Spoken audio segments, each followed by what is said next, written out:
आज के इस वीडियो में चैप्टर 1 कक्षा 9 विषय विज्ञान हमारे आसपास के पदार्थ पढ़ेंगे। चलिए वीडियो को स्टार्ट करते हैं। हेलो एवरीवन, P2S क्लासेस में आप सभी लोगों का स्वागत है। आज हम पढ़ेंगे कक्षा 9 विषय विज्ञान पाठ 1 हमारे आसपास के पदार्थ। सबसे पहले हम ये बात करेंगे कि पदार्थ क्या है। हमारे आसपास के जो पदार्थ होते हैं जिसे हम इंग्लिश में सबस्टेंस बोलते हैं, तो पदार्थ की डेफिनेशन समझेंगे। वह सभी वस्तुएं जिनका द्रव्यमान होता है और स्थान घेरती हैं पदार्थ कहलाती हैं। पदार्थ क्या है? वह सभी वस्तुएं जिनका द्रव्यमान होता है और जो स्थान घेरती हैं पदार्थ कहलाती हैं। जैसे उदाहरण देखेंगे, बैग क्या है? बैग स्थान घेरता है और उसका भार भी होता है, द्रव्यमान भी होता है ना। पुस्तक, मेज, विद्यालय, कुर्सी आदि, यानी जो द्रव्यमान और स्थान जिसमें पाया जाता है या घेरते हैं पदार्थ कहलाते हैं। सभी पदार्थ छोटे छोटे कणों से मिलकर बने होते हैं। सभी पदार्थ किस चीज से मिलकर बने होते हैं? कणों से। कण को इंग्लिश में मॉलिक्यूल्स बोलते हैं। क्या बोलते हैं? कण को इंग्लिश में मॉलिक्यूल्स बोलते हैं। पदार्थ किससे बने होते हैं? पदार्थ छोटे छोटे कणों से मिलकर बने होते हैं।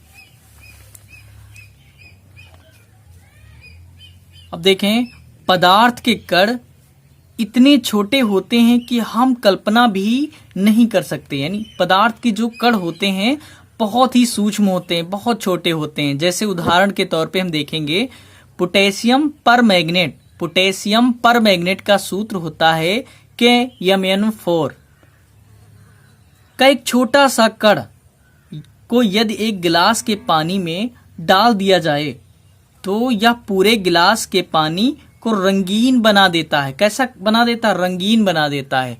अगर इसके छोटे से कण को पानी में डाल दिया जाए तो यह रंगीन बना देता है। अर्थात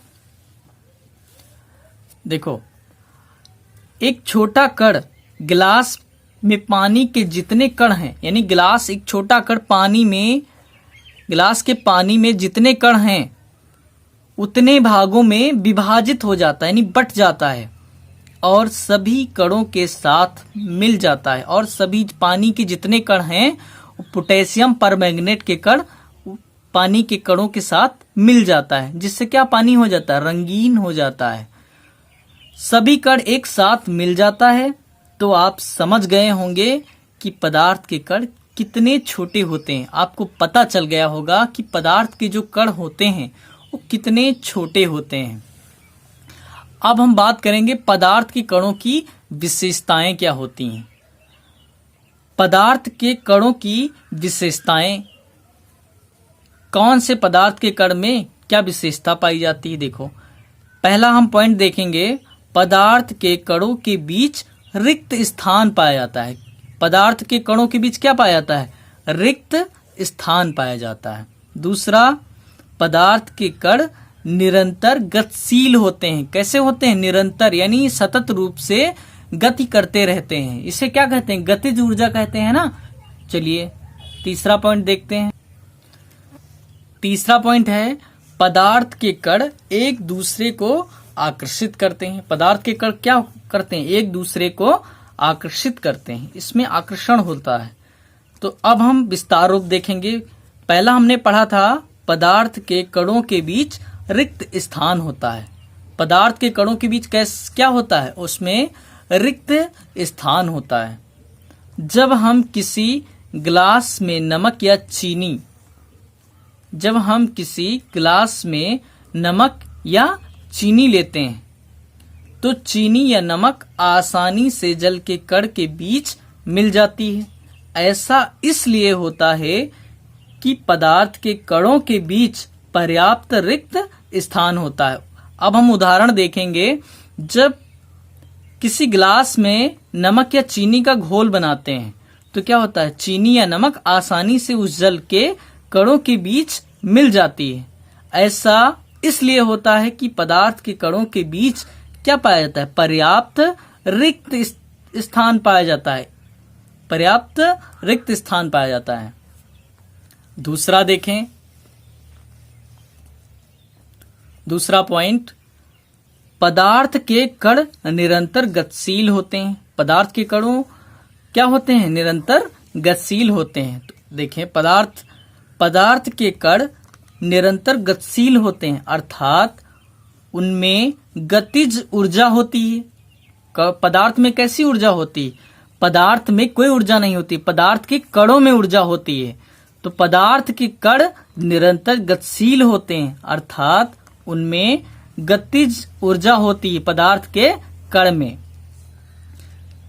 तापमान बढ़ने पर कणों की गति तेज हो जाती है। अगर तापमान बढ़ जाए तो पदार्थ के कणों में क्या हो जाती है? पदार्थ के कण में गति उत्पन्न हो जाती है।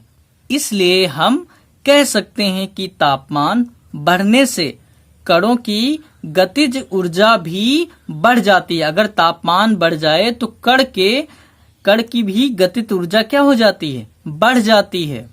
तीसरा पॉइंट हम देखेंगे। तीसरा पॉइंट है, पदार्थ के कण एक दूसरे को आकर्षित करते हैं। पदार्थ के कण जो होते हैं वो क्या करते हैं? एक दूसरे को क्या करते हैं? आकर्षित करते हैं। इसीलिए तो पदार्थ के कणों के बीच एक आकर्षण बल कार्य करता है। पदार्थ के कणों के बीच क्या होता है? आकर्षण होता है, और वही बल उन दोनों, देखो यह बल कणों को एक दूसरे से बांधे रखता है, यानी एक दूसरे से चिपका रहता है, जिससे क्या होते हैं? पदार्थ एक दूसरे से अलग नहीं हो पाते हैं। इस आकर्षण बल का सामर्थ्य अलग अलग पदार्थों में अलग अलग होता है। सबसे अधिक आकर्षण बल ठोस पदार्थों में होता है। सबसे अधिक आकर्षण बल किस में पाया जाता है? ठोस पदार्थों में पाया जाता है। किस में पाया जाता है? ठोस पदार्थों में। और सबसे कम गैस में होता है। और सबसे कम आकर्षण बल किस में होता है? सबसे कम गैसों में पाया जाता है। यही कारण है कि गैसों के बीच के कण कम आकर्षण बल के कारण फैले रहते हैं, जबकि ठोस कठोरता से जुड़े रहते हैं। देखो इसमें बताया है, यही कारण है कि गैसों के कण कम आकर्षण बल के कारण फैले रहते हैं, यानी इसमें आकर्षण बल कम होता है, इसीलिए गैस के कण क्या होते हैं? एक फैले हुए होते हैं। जैसे एलपीजी का एक सिलेंडर देखते हैं, उसमें क्या होता है? गैस क्या होती? फैली हुई होती। कोई भी गैस के सिलेंडर ले लो, इत्र ले लो, है ना, इत्र में क्या होती? गैस विस्तृत रूप में फैली हुई होती है। जब कोई कमरे में कोई इत्र डालता है तो क्या होता है? पूरा कमरा महक जाता है। वो इसलिए होता है क्योंकि इसमें बताया पदार्थ में आकर्षण बल कम होता है, इससे ये फैल जाते हैं, है ना। लेकिन ठोस कठोर होते हैं और इनमें आकर्षण बल अधिक पाए जाते हैं, इसीलिए ये फैलते कम है।